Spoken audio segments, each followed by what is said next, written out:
ओल्या नारळापासून बनवलेला हा पदार्थ वरून अगदी कुरकुरीत आणि आतून एकदम खुसखुशीत असा तयार होतो। बनवायला गेलात तर अगदी 10 मिनिटात हा पदार्थ तयार होतो। अगदी सोपी रेसिपी आहे। वरून जितका सुंदर दिसतो चवीला तितकाच अप्रतिम हा पदार्थ लागतो। मस्त खुसखुशीत असं ओल्या खोबऱ्याचा हा पदार्थ तुम्ही एकदा नक्की ट्राय करा। हा पदार्थ बनवण्यासाठी तुम्हाला जास्त साहित्याची सुद्धा गरज लागणार नाही। अगदी 3 पदार्थ वापरून हे तयार करणार आहे। चला तर मग रेसिपीला सुरुवात करूया, पण त्याआधी तुम्ही चॅनल सबस्क्राइब केलं नसेल तर पटकन करून घ्या। आपण ओल्या नारळाचे बरेच पदार्थ बनवतो, परंतु हा पदार्थ चवीला एकदम छान लागतो। तर यासाठी इथे मी घेतलेले आहे 1 वाटी रवा। तर इथे आपण बारीक रव्याचा वापर करणार आहे। तुमच्याकडे जर रवा मोठा असेल तर तो एकदा मिक्सरमध्ये फिरवून घ्या। आपल्याला इथे बारीक रवा लागणार आहे। 1 वाटी रव्यासाठी इथे मी 1 वाटी साखर बारीक करून घेतलेली आहे। साखर मिक्सरमध्ये मी बारीक करून घेतलेली आहे। अगदी एकसारखी बारीक व्हायला पाहिजे। साखरेचा रवाळपणा त्यात राहायला नको। अगदी पिठी साखरेसारखी साखर बारीक करून घ्यायची। त्यानंतर इथे मी 2 इलायची जाडसर कुटून घेतलेले आहेत। आता हे जिन्नस आपण एकत्र करून घेऊया। साखर एकदम बारीक केलेली असल्यामुळे त्याच्या थोड्याशा गुठळ्या तयार होतात। त्यासुद्धा व्यवस्थित फोडून आपल्याला रवा आणि साखर मिक्स करून घ्यायचा आहे। तर रवा इथे आपण कच्चाच वापरलेला आहे, रवा भाजून घेतलेला नाही। हा पदार्थ बनवण्यासाठी 1 वाटी साखर, 1 वाटी रवा आणि 1 वाटी खोबऱ्याचा किस घेणार आहे। कोणताही गोडाचा पदार्थ बनवायचा झाला तर चिमूटभर मीठ त्यात नक्की घाला, त्याने पदार्थाची चव आणखीन छान होते। त्याच वाटीने पुन्हा इथे मी 1 वाटी दूध घेतलेलं आहे। दुधाऐवजी तुम्ही पाण्याचा सुद्धा वापर करू शकता। त्यामध्ये अगदी पाव चमचा होईल इतकं तूप घ्यायचं। सगळे पदार्थ तुम्ही एकाच वाटीने मोजून घ्या, म्हणजे हा पदार्थ अजिबात बिघडला जाणार नाही। तर या दुधाला खळखळून अशी एक उकळी काढून घ्यायची। त्यानंतर गॅस स्लो करायचा आणि यामध्ये रवा आणि साखर मिक्स केलेलं आहे ते घालायचं। व्यवस्थित मिक्स करून घ्यायचं। अजिबात याच्या गुठळ्या होऊ द्यायच्या नाहीत। रवा आपण भाजलेला नाही, त्यामुळे व्यवस्थित असा यामध्ये आपल्याला शिजवून घ्यायचा आहे। त्यामुळे अजिबात गुठळ्या होऊ द्यायच्या नाहीत। एकसारखं मिश्रण तयार करून घ्यायचं। दुधामध्ये रवा व्यवस्थित असा मिक्स झाला की यामध्ये अगदी बारीक किसून घेतलेलं ओलं खोबरं घाला किंवा मग मिक्सरला फिरवून घ्या। इथे आपण 1 वाटी खोबऱ्याचा किस यामध्ये घालणार आहे। आता हे खोबरं व्यवस्थित असं रव्यामध्ये मिक्स करून घ्यायचं। त्याचं अगदी एकजीव असं मिश्रण तयार करून घ्यायचं।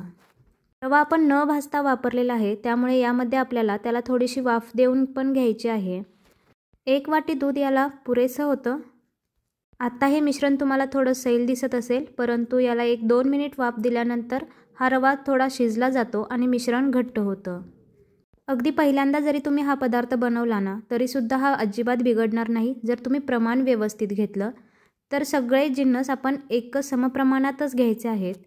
जितकं तुम्ही ओलं खोबरं घेतलेलं आहे तितकंच तुम्ही दूध आणि रवासुद्धा घ्यायचा आहे आणि साखर तेवढी आपण बारीक करून घ्यायची आहे। आता हे व्यवस्थित मिक्स झाल्यानंतर याच्यावरती झाकण ठेवूया आणि 2 मिनिट याला वाफ देऊन घेऊया। त्यामुळे रवा व्यवस्थित फुलला जाईल आणि मिश्रणसुद्धा थोडंसं घट्ट होईल।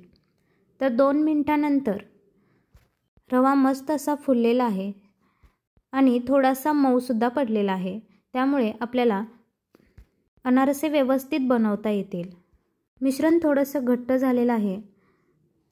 आता हे मिश्रण आपल्याला थंड करून घ्यायचं आहे। त्यासाठी एका मोठ्या प्लेटमध्ये हे काढून घेऊया आणि 5 ते 7 मिनिटं हे मिश्रण थंड करून घेऊया। मिश्रण प्लेटमध्ये थोडंसं पसरवा, म्हणजे लगेचच थंड होईल। हे थोडंसं मिश्रण कोमट झालं की मग आपण याला व्यवस्थित असा एक गोळा तयार करून घ्यायचा आहे। तर रवा भाजून नाही घेतल्यामुळे हे मिश्रण पहिल्यांदा हाताला चिकटतं, पण जसजसं हे मिश्रण आपण मळत जाऊ तसतसं हे अजिबात हाताला चिटकत नाही आणि याचा व्यवस्थित असा गोळा तयार होतो। हे मिश्रण अजून थोडंसं गरम आहे। अजून 2 मिनिटं याला मी थंड करून घेते आणि त्यानंतर याचा एक गोळा तयार करून घेऊया। तर बघा हाताला किती चिकटतंय, कारण रवा भाजलेला नसतो त्यामुळे तो जास्त चिकटतो। तर त्यासाठी काय करायचं, याच्यावरती 1 पाव चमचा तूप घालायचं आणि याचा मऊसर असा एक गोळा तयार करून घ्यायचा। व्यवस्थित गोळा तयार झालेला असला की हे पीठ अजिबात हाताला चिकटणार नाही। जास्त तूप वापरायची सुद्धा गरज नाही। अगदी पाव चमचा तूप घातलं तरीसुद्धा बघू शकता गोळा अगदी मऊसूत असा तयार झाला आहे आणि तो हाताला सुद्धा अजिबात चिटकत नाही। तर याला आपल्याला भिजत वगैरे ठेवायची अजिबात गरज नाही, लगेचच अनारसे तयार करून घेऊया। अगदी 2 ते 3 मिनटं लागतात हे मळून घेण्यासाठी, जास्त वेळ लागत नाही। थोडासा लांबट आकार देऊन घ्यायचा म्हणजे आपण याचे एकसारखे गोळे तयार करू शकतो आणि पटापट याचे अनारसे तयार करून घेऊया। हाताला तूप लावायची सुद्धा गरज नाही, अगदी छोट्या पुरीसाठी आपण जेवढा गोळा घेतो ना तेवढा घ्यायचा, हातावरती गोल करायचा आणि त्याच्यानंतर हलकं प्रेस करून याला चपटा करून घ्यायचं, जसे आपण अनारसे तयार करतो तशा पद्धतीने। जास्त जाडही करायचं नाही, मीडियम आकारामध्ये अशा पद्धतीचा अनारसा बनवून घ्यायचा। आता याला वरून तुम्ही खसखससुद्धा लावू शकता, इथे मी तीळ लावणार आहे। थोडेसे प्लेटमध्ये तीळ पसरून घेतलेले आहेत आणि त्यावरती हलकं प्रेस करून अगदी थोडंसं तीळ लावून घ्यायचं आहे, जास्त पण त्याच्यावरती असं कोटिंगसारखं चढवायचं नाही। तीळसुद्धा त्या गुंड्यावरती अगदी हलक्या हाताने प्रेस करायचं। तर अशा पद्धतीचा एक अनारसा तयार करून घेतलेला आहे। आता अशाच पद्धतीने बाकीचे सुद्धा अनारसे तयार करून प्लेटमध्ये ठेवून घेऊया। अगदी जास्त मोठे बनवले अनारसे तर काय होईल की आतून ते कच्चे राहतील आणि आतून खुसखुशीत होणार नाहीत। काहीतरी गोड खाण्याची इच्छा झाली तर हा पदार्थ तुम्ही नक्की ट्राय करा, अगदी 10 मिनिटांमध्ये तयार होणार आहे आणि अगदी खुसखुशीत आणि वरून कुरकुरीत असा हा पदार्थ तयार होतो। करायला सुद्धा अगदी सोपी रेसिपी आहे, अगदी कोणालाही जमेल। तर अशा पद्धतीने मी सगळे अनारसे तयार करून घेतलेले आहेत। हा पदार्थ बनवण्यासाठी जास्त साहित्याची सुद्धा गरज लागत नाही आणि जास्त वेळही लागत नाही। तर एकाच वेळेला असे सगळे अनारसे तयार करून घेऊया म्हणजे एकदाच ते तळता येतील। आता हे अनारसे तळण्यासाठी आपल्याला पसरट पॅन लागणार आहे, जास्त तेल लागत नाही। अनारसे थोडेसे बुडतील इतपत तेल घ्यायचं आणि हे तेल आपल्याला मीडियम गरम करून घ्यायचं आहे। तर मीडियम तेल गरम झालेलं कसं ओळखायचं, तर एक पिठाचा थोडासा गोळा घ्यायचा, त्यामध्ये टाकायचा, तर गोळा टाकल्या तळाला जातो आणि नंतर त्याला बुडबुडे येतात म्हणजे तेल मीडियम गरम झालेलं आहे। तर यामध्ये सगळे अनारसे टाकून घेऊया। तेल आपल्याला कडकडीत गरम करायचं नाही, नाहीतर काय होईल की याचा रंग जो आहे तो लगेचच चेंज होईल आणि आतून असे खुसखुशीत भाजले जाणार नाहीत। अनारसे तेलात टाकल्या लगेचच याला झाऱ्या किंवा उलटण अजिबात लावायचं नाही, थोडासा याचा आकार सेट होऊ द्यायचा। त्याचे एक बाजू थोडासा रंग चेंज झाला की त्यानंतर याला आपण पलटी करून घ्यायचं, दोन्ही बाजूनी अगदी एकसारखा रंग येईल असं याला आपण तळून घेऊया। हे अनारसे जरी तळून घेतलेले असले तरी अजिबात तेलकट होत नाहीत, वरून अगदी कुरकुरीत आणि आतून अगदी खुसखुशीत असे हे अनारसे तयार होतात। तर बघा हलका रंग त्याचा चेंज झालेला आहे आणि मी सारखं त्याला अलटीपलटी करून त्याला तळून घेत आहे म्हणजे त्याचा जो रंग आहे तो एकसारखा येईल, एकच बाजू त्याची जास्त डार्क नाही होणार। आता हे एकदम गरम असतात त्यामुळे हे खूपच सॉफ्ट आहेत असं वाटतं, परंतु हे जसे थंड होतील तसे वरून अगदी कुरकुरीत होतात। तुम्ही याचा रंगसुद्धा बघू शकता, अगदी मस्त आलेला आहे।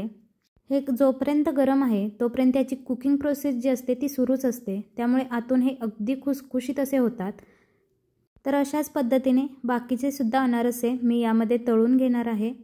हे तळत असताना गॅस मात्र मंदच ठेवायचा। आता बघू शकता सगळे अनारसे तळून झालेले आहेत। तर यातलं एक तुम्हाला मोडून सुद्धा दाखवते, वरून अगदी कुरकुरीत झालेला आहे आणि आतून बघू शकता अगदी खुसखुशीत असा झालेला आहे। दिसायला हे जितकं सुंदर दिसतं खायला तितकंच अप्रतिम लागतं। तर आपण बऱ्याचदा ओल्या नारळाच्या वड्या बनवतो, लाडू बनवतो, परंतु हा पदार्थ तुम्ही एकदा नक्की ट्राय करा। एकदा बनवलं तर 15 दिवस अगदी आरामात टिकतं, अजिबात खराब होत नाही। तर अशी ही एकदम सोपी रेसिपी तुम्हाला कशी वाटली हे कमेंटमध्ये मला जरूर सांगा। व्हिडिओ आवडले असल्यास व्हिडिओला एक लाईक नक्की करा व चॅनलला सबस्क्राईब करायला मात्र अजिबात विसरू नका आणि साईडचे बेल आयकॉनही क्लिक करा म्हणजे नेक्स्ट व्हिडिओचे नोटिफिकेशन तुम्हाला नक्की येईल।